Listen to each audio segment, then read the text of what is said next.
Hey guys, welcome back to the channel. In today's video, we're going to be filling out an affidavit of support form. So there are different types of affidavit of support. In this video, I'm just going to do one, the I-864EZ, which is the one you use to bring a single applicant. There is the I-864, which is used to bring more than one applicant. But we're going to just look at I-864EZ. And this is an example right here. It's it's pretty much it's self-explanatory. You just need to pay a little bit of attention and you'll be able to do this by yourself. So the top is after the review. The second part is for if you filed a G28, which says that you have an attorney of record. That would let the attorney to put their bar number and then the USCIS account number right there. So, but if you're doing this by yourself, you don't need to, nobody needs to fill out this part. Let's say I'm doing it by myself, which I usually do. Um, so it starts right here, part one, two, three, four, five, So the first is qualifying to use the form. So you have to indicate who you are. So I am the petitioner, you select that. And I am using my own earn and retirement, which documented using Internal Revenue System, which is documented using it as your own income. Yes, you're using your income.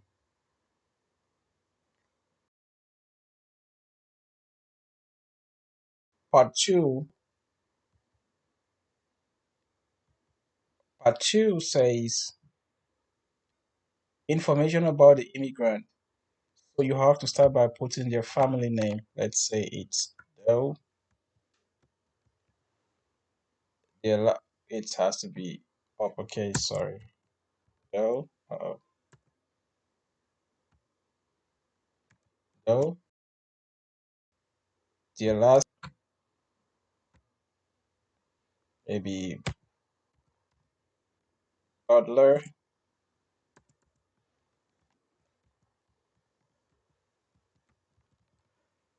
And then let's say they have no middle names. And then you have to put their mailing address. I mean, you can write anything in the mailing address. We're not doing something real here, so it's just, an exemplary form. You can do anything right there. And you're gonna put the country, what country they're from, and that's it. Other information. So you have to put a telephone number for contact. You can put US. It all depends on which one is active. And you have to put their, which is, you know, and then they don't have an alien number. I mean, that's if they're out there, but if they are adjusting their status, probably, you know, but they don't have an alien number at this time. They don't have a social security number. So you have to leave those places blank. Part three says information about you, the sponsor. So what is your own name? Your own name is Mark, and that's the family name. You can put that's the family name, and then your first name,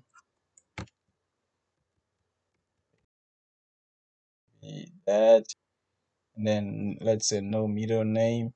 So your own address. So you have to put your address. Remember, this is the address where your principal applicant will be coming to live. So you have to make sure it's correct. So it could be anything. You have to put the complete address and your country, obviously. it is the United States of America. But you could be out of the United States doing this documentation. But where are you going to be living with your family members? So it's going to be the US.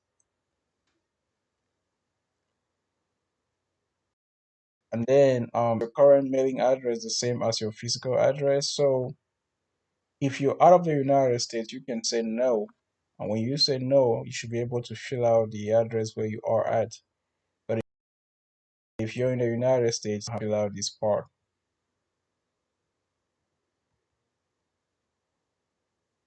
Okay, so we have to continue this part 3 right here. So your city of, if you are a US citizen, you have to put one of the cities, the state and the country. You should be having a social security number. If you have a USCIS account number, you put it right there. So country USA, USA, USA. Socials, your socials could be anything, you know, and then USCIS account number. So citizenship. So if you're a lawful permanent resident, you choose this. If you're a US citizen, you choose that. If you are an alien, and then you have to put your alien registration number. Of course, if you're a lawful permanent resident, and you should be having an alien registration number, which is usually on your passport or your green card. Now, part 4 about yourself. So yourself and the person you're sponsoring is two. So you don't have to add anything. So they already have two set up for you right there. Then you continue. Part 5, information about your employment and what you do. So are you currently employed? Employed? Yes. So you have to write your occupation. You.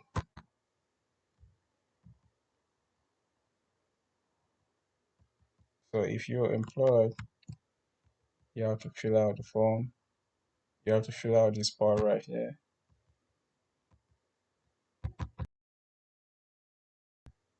Okay. But um this is where we are.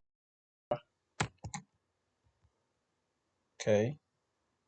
So if you're employed, this is where you're filling out right here.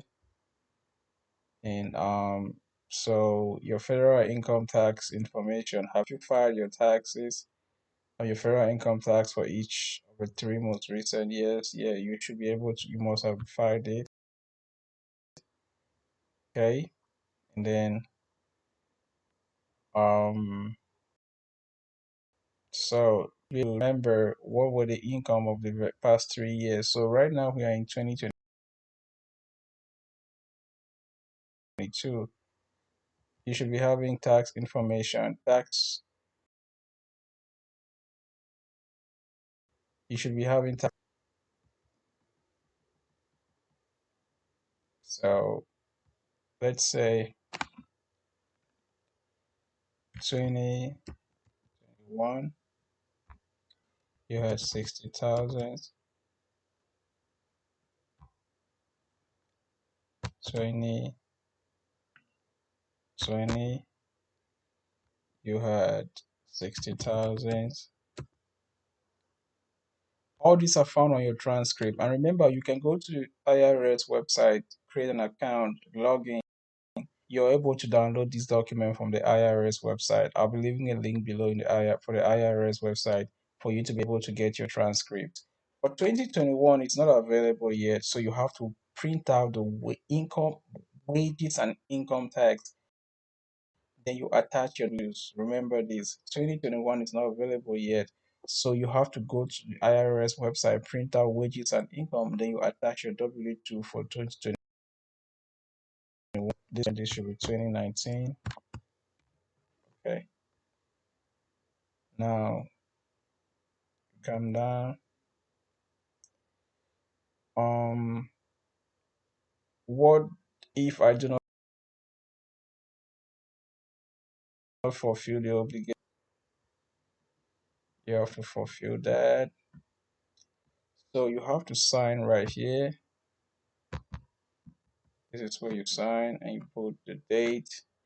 So if you're doing it electronically, sometimes you might not be able to sign, but you'll be able to put a date. So today is July. This is July 21st, 2022, and you did this by robot, so you don't need the interpreter's information. That place should be left blank. Interpreter's contact, no. There is no attorney. This part is all blank. Preparer signature, no, no. Additional information. If there is something you didn't put at the top, you have enough space at the bottom to fill it out. And that's it. Remember, this part is imperative. It's very important for you to fill out this part.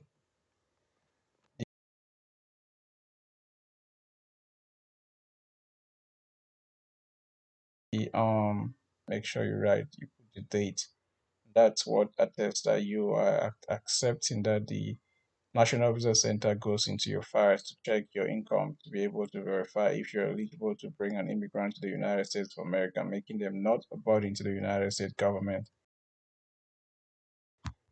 And that's how you fill out the I-864EZ for one person. If it is for more than one person, you use I-864. That's just this one, and which I started filling it out for some, making another tutorial.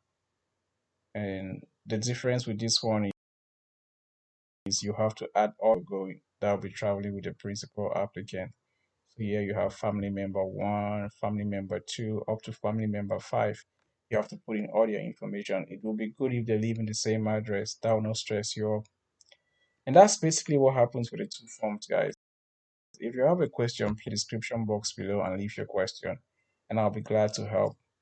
Thank you for watching. Don't go without subscribing to the channel, guys. Please, please, please subscribe to my channel. Support, share. See you in my next one. God bless you and bye.